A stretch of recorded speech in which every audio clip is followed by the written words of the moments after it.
Hey folks, Grant over at Local Cooling Farms, getting sweat on this morning, doing some ditch work. So our farm was a failed subdivision, and so they did drainage and put culverts in, the main drainage and culverts in for like 80 houses or something to that effect. So they cut a bunch of ditches, which we're trying to not say ditch, we're trying to say swale, because they need to stay for the most part, because there are some houses like the house over there, they drain into this swale, and so they're here for the most part. And then this one runs like the whole length of our place, and this is a main one right here.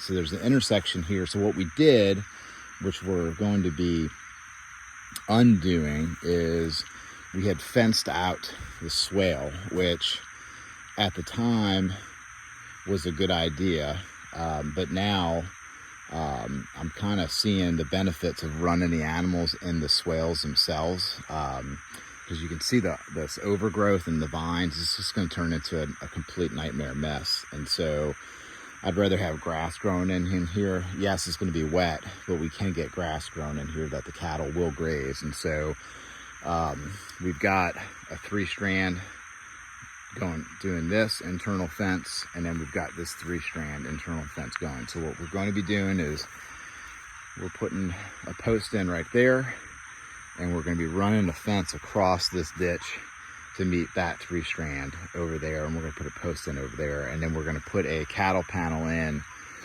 across this ditch with like 4 or 5 T-posts driven in pretty deep. And then after that, we're going to pull up from here to the corner. It's right over there on that tree line, this 3-strand. So when we're grazing this paddock, the livestock will be able to flow into this ditch, and it'll get stopped by the 3-strand over there. So we're only going to graze the ditches or swales one time. So the cattle will be in this paddock.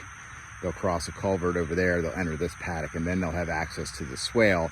They'll only have access to the swale for like 1 or 2 days every 40 days or something like that. And then over here, we've got a paddock on the other side of this hedgerow as well.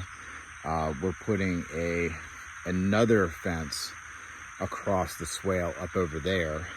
And then when we have stock in that paddock over here, they'll be able to actually flow through to where I'm standing right now. This whole pile of brush is all the stuff I cut out. And so we're just gonna stack this, and I'm gonna burn this in place later on. And so I still got to pull out all this pile. I got to clean out all that stuff over there, get it all piled up, and we're gonna burn it.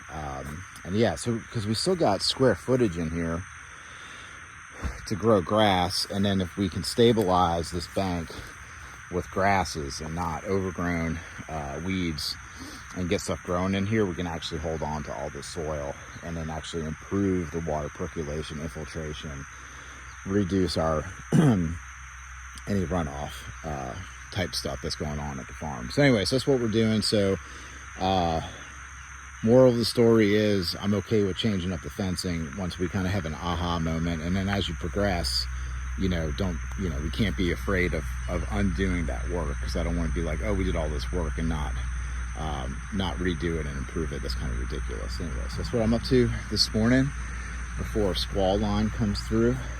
Should be here soon.